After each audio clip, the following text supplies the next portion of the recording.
It's Paris Games Week this week, and Sony's already used it to showcase a bunch of new stuff. In their conference livestream on Monday, Sony made a lot of new announcements and shared trailers and updates for existing games. There were one or two of those trailers though that got people talking for the wrong reasons. Sony capped off its Paris Games Week show with a brand new trailer for The Last of Us 2, and while it got many fans excited, it did stir up some controversy. You see, although a graphic content warning was shown before the show started, many were outraged by the lack of an ESRB rating or any warning really prior to The Last of Us trailer specifically. Nothing that gave any indication as to its pretty grisly content. And we must say the trailer did have us wincing a little bit. Many commenters on Reddit aired their surprise at just how violent it was, and sites like Polygon, MTV and the Daily Telegraph wrote articles on the particularly violent trailer. But defending the trailer in an interview with the Telegraph, Sony Interactive Entertainment president Jim Ryan said, quote, "The Last of Us obviously is a game made by adults to be played by adults. I should never prejudge this, but it will probably be rated 18, I think it's fair to say. I thought The Last of Us Part 2 was a great way to end the show, and I feel very good about it." When asked again if he thought airing the clip at the media showcase was the right thing to do, he said, "I do. Yes, I do." Similar concerns were voiced about the Detroit Become Human trailer, which portrayed themes of domestic violence. Some sites, again including MTV for example, asked whether or not such themes are too grim. One thing Detroit creator David Cage has always argued though is that gaming needs to tackle serious themes if gaming is to be taken seriously. And I happen to totally agree. I'm on David Cage's side here,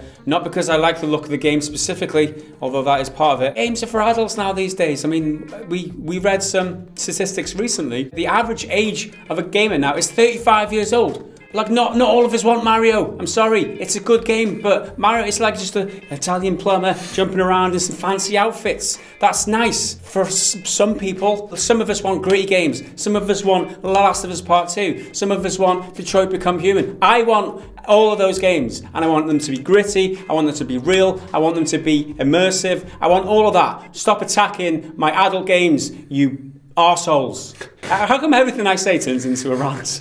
So easy these days for me. Just slips into it so easily.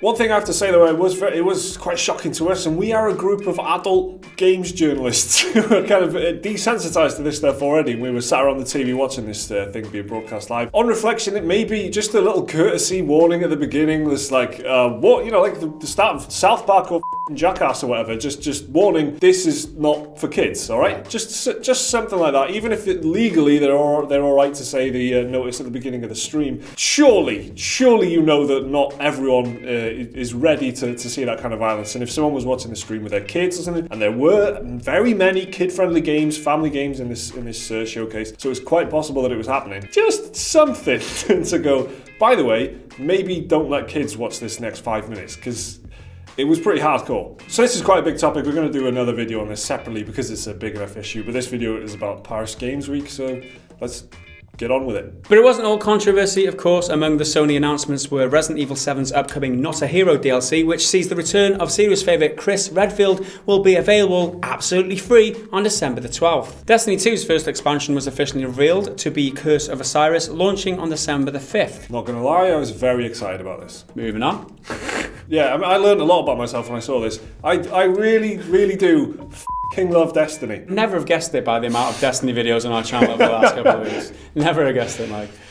Final Fantasy 15 got a trailer for its episode Ignis DLC, which will release on December the 13th. Loco Roco 2, the classic PSP title, will be making its way to PS4 on December the 9th in gorgeous 4K. Invector, a rhythm-based game that had a lot of creative input from Stockholm's own EDM icon, is heading to PS4. Fans of Hotline Miami should be excited for the Hong Kong Massacre, a top-down shooter with Max Payne-esque slow-motion aspects. This did look very interesting to me. Hotline Miami was a good game, but one of my criticisms would be the aesthetic and the retro feel to it. This has got none of that. This looks really, I mean, gorgeous. It's almost like a proper 3D environment, although it's kind of not. Top down, yeah. One of the things I'm really looking forward to from the announcements. Yeah, it looked decent. I'm really into that, like John Woo kind of shooting up noodle stands and stuff like that in the streets. I love that kind of stuff. So yeah, looks good. 2 unexpected sequels to fan favourites were also announced for 2018. Spelunky 2 saw a rather emotional story trailer, while Guacamelee 2 showed off some new features and puzzles to be solved. Tennis fans fans rejoice as well as Tennis World Tour is due out in spring 2018, featuring over 30 current tennis stars.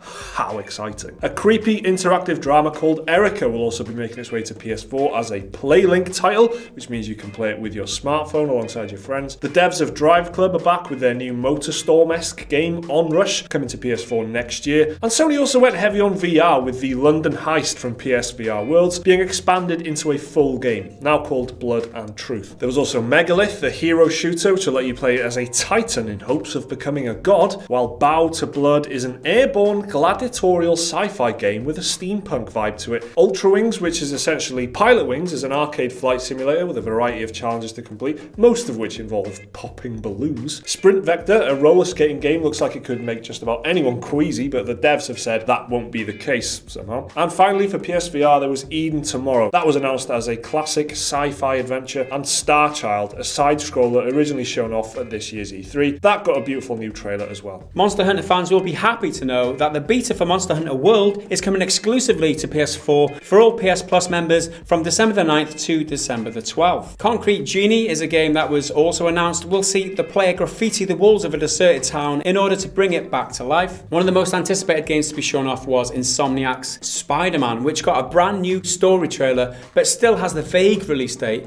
of 2018. New God of War gameplay was shown off, and although it looks great, it also suffers from the 2018 release window. Sounds like an illness. The suffering there is how vague it is, I think, is what Jake was trying to convey there.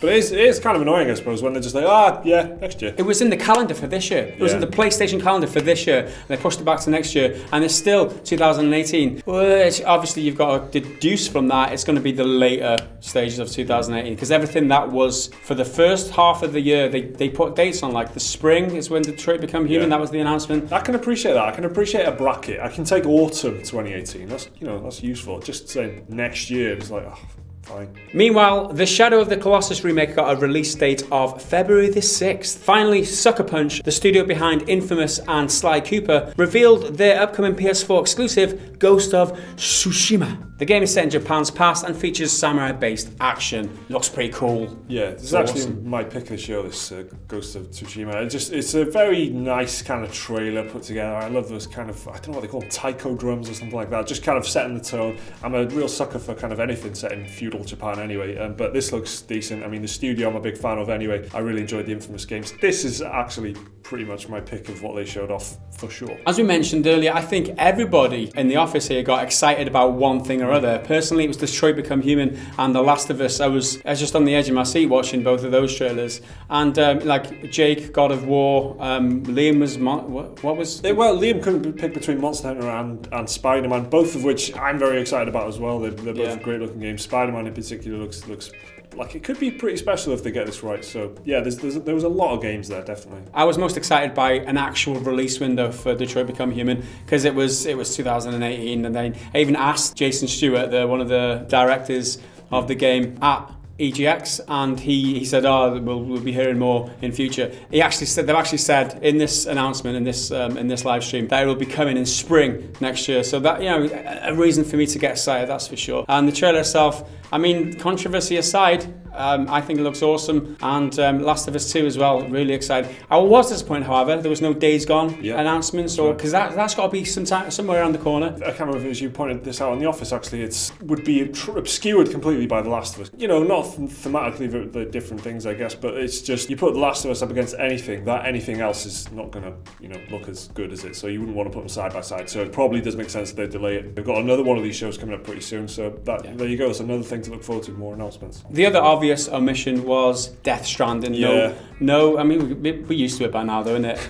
I mean, Hideo Kojima's far too busy tweeting pictures of his lunch and his busy man sandwiches and stuff. He's far too busy. The life of a genius, isn't it? Like, you have to share your food with people so that people know what geniuses are eating, so that they can aspire to be geniuses. That's true. Like Kojima. So was there anything in the live stream that got you excited? Let us know down in the comments below. Like the video if you've enjoyed it. Subscribe if you're new around here. There's another video for you to watch on the screen there. Support us on Patreon if you are awesome. We will see you again in the next video. Bye for now.